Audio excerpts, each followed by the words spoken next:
Hello, New Year, people. Let's start with the world. Growth rates for the advanced countries. This goes back to 2008, Great Recessione, and the advanced countries of Japan, Euro area, and the US pulled out of it into 2010, but not spectacularly, and cruised along through 2010, but 2011 has been disappointing. I think with Japan snorkeling just under the water there, they are soon going to be joined in the water by the Euro area, including the United Kingdom, and the US might start skimming across the top or something like that. Next is the GDP growth in some emerging economies: Brazil, South Korea, Mexico, South Africa and Turkey. Similar sort of shape, down to the Great Recessione, out, but not spectacularly because there was only one over 10%, and basically it's been downhill from there on in. Nothing great in the downhill slide, but it has been a downhill slide. And with the Euro area going down to join Japan underwater, there's no reason why these emerging economies will not go down further as well. That making quite a lot of the world in quite serious trouble, which might be, in its own way, enough to pull the United States under the water as well. If they get under the water enough, there's a chance that the G720 or whatever they pull together will go flip, flop, flip and go back to stimulating with more money. But unfortunately for the world, I think things will have to get really quite bad before they do that flip-flop and have to bite their pride and go back to another old policy.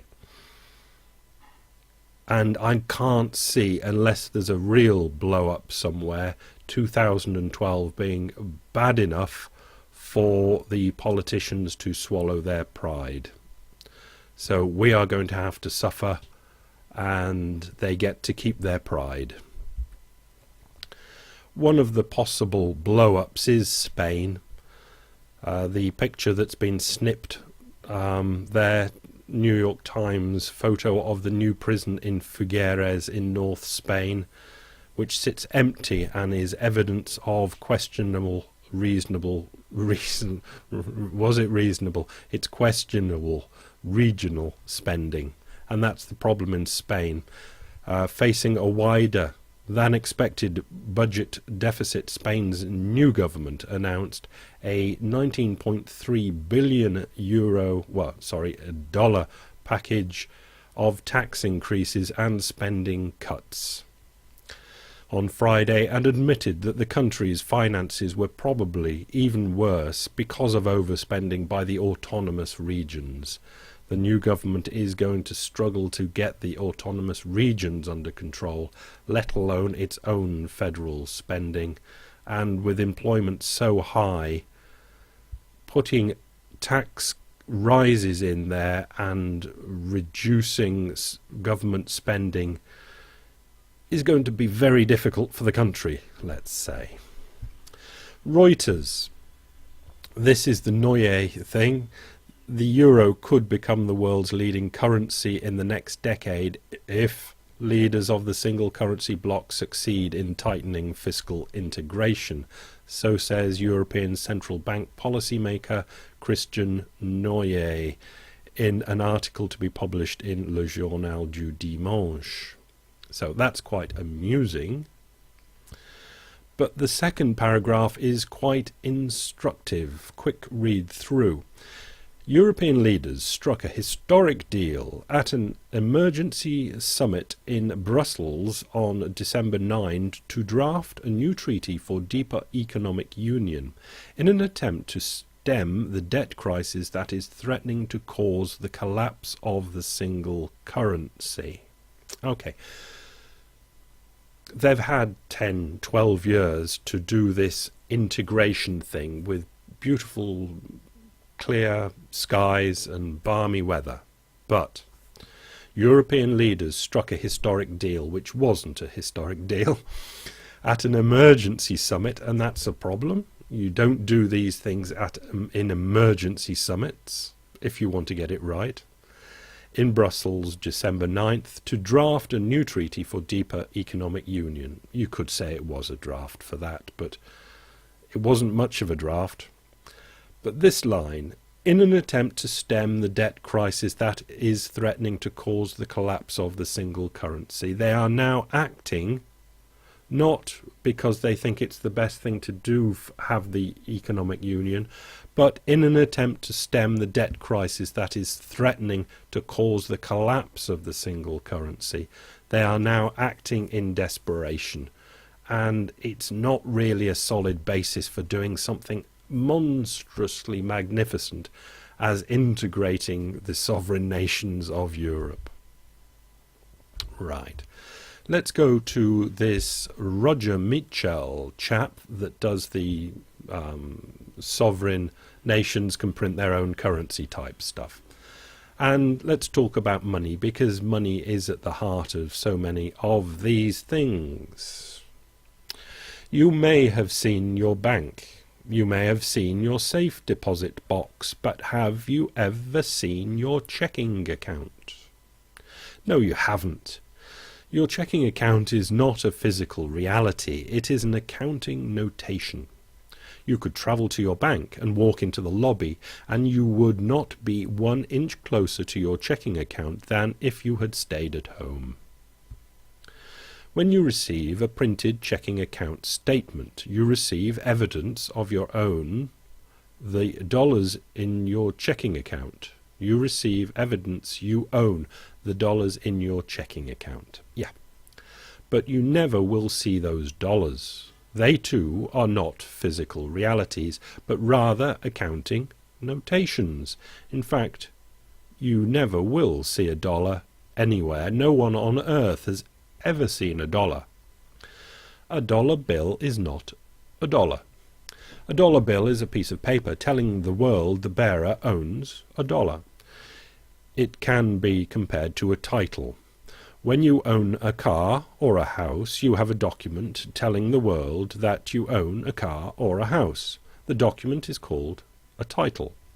The title is not the car or the house. You can't drive a title. You can't live in a title. It's just evidence of ownership. Your dollar bill is evidence you own that invisible dollar. A dollar has no physical existence. You can't hold a dollar. A dollar has no more substance than does a number. You can't hold the number 1. You can't carry the number 10. When you write a check from your invisible checking account, that check is a set of instructions telling your bank to debit your checking account and to credit the payee checking account. But nothing is being transferred. It's just notation. Right. Throw in a comment sometime over the last few days has been about money and saying that it is really backed by labour. I forget exactly how it came up, but it isn't. A dollar is not backed by labour. How should we go into this? We've had enough of this over the last 4, 5, 6 days about what money is and how it's created, and the main drive of it has been that banks create the money.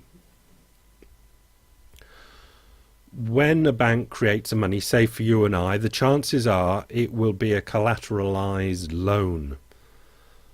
So we get the money for a house or for a car, and our checking account, the notation is changed. But the bank has the collateral, the house or the car. So you could say that physical work has gone into creating the house and the car, and that is backing the loan. And well, fair enough, we say. But there's a whole smear of the ways that monies can be created. That's normal for us. But for different type people might just slap down their treasury bond portfolio and say, give me a loan on that. And then we have to ask ourselves, well, our treasury bonds, they have not been worked at like a house or a car, but the money still exists out there. So that's kind of in between. And on the other side, a lot more of this used to happen before the Great Recessione, but it still happens now, where certain people can phone up a bank. They probably don't even have to go in there and say, can I have an uncollateralized loan? And the bank will say yes, and the notation will be altered in their checking account. So the money out there could be backed by houses and cars, it could be backed by treasury bonds, or it could be backed by absolutely nothing. So you can't even really say that when you have to pay back any loan, you have to get money from the pool of money that's out there, and that pool of money out there has been created by work. It hasn't. It's been created by the bank in the smear of ways that are represented by collateralized, semi-collateralized for the bonds, don't know what you want to call it, and uncollateralized loans. Money isn't actually backed by work. Right. Real GDP per household. No, sorry, real GDP per hour of work. Economic pick data.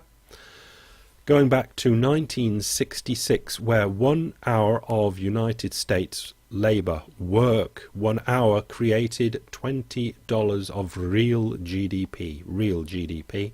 But now, in 2012, over $45 of real GDP is created by 1 hour of American labour.